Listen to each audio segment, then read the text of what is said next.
Recording start in 5, 4, 3, 2, 1.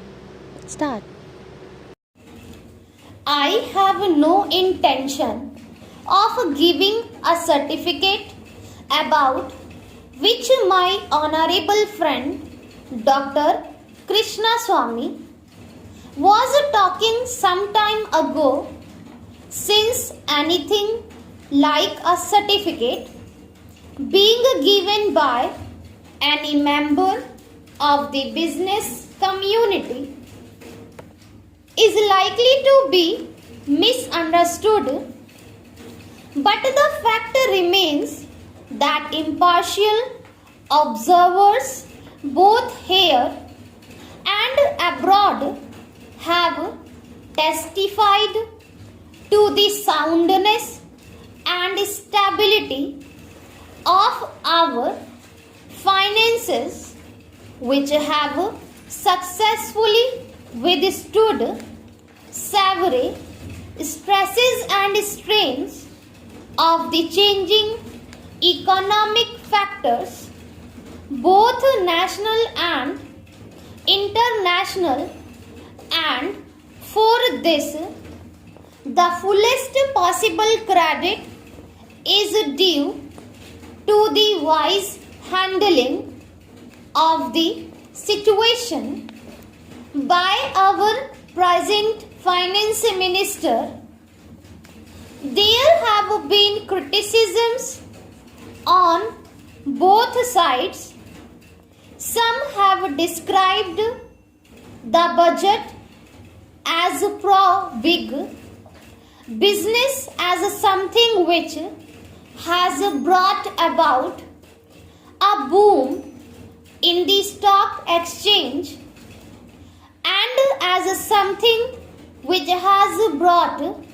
about satisfaction in the business circles. The fact is that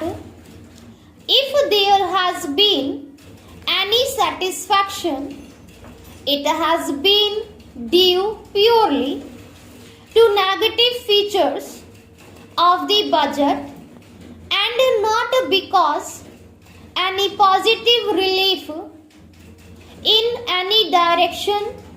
has been given to business or industry. It is true that there were certain fears in the minds of the business community that, in view of the expanding and growing needs of the center, the finance minister might resort to certain further additional taxation, and since those fears were not realized, there has been some slight recovery in certain stock exchanges, but that does not in the least mean that whatever relief and legitimate relief was due to the business and industrial community has received any adequate response from the finance minister. We have got to face the fact that we are at present engaged in the process of development. People who talk about UK and USA conveniently forget that these are the most highly industrialized countries in the world, and our taxation system, so long as we are engaged in expanding and building our economy, must be adjusted and linked with the requirements of the expanding economy, and should not be compared with the high taxation levels that may be prevalent in UK and USA. Friends have talked about unemployment, but whether the raising of the direct taxation levels will in any way mitigate unemployment is a question that should be considered if the finance minister gives substantial relief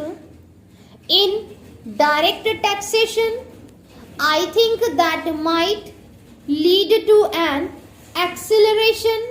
in the pace of development. So, it has to be considered whether it is relief in taxation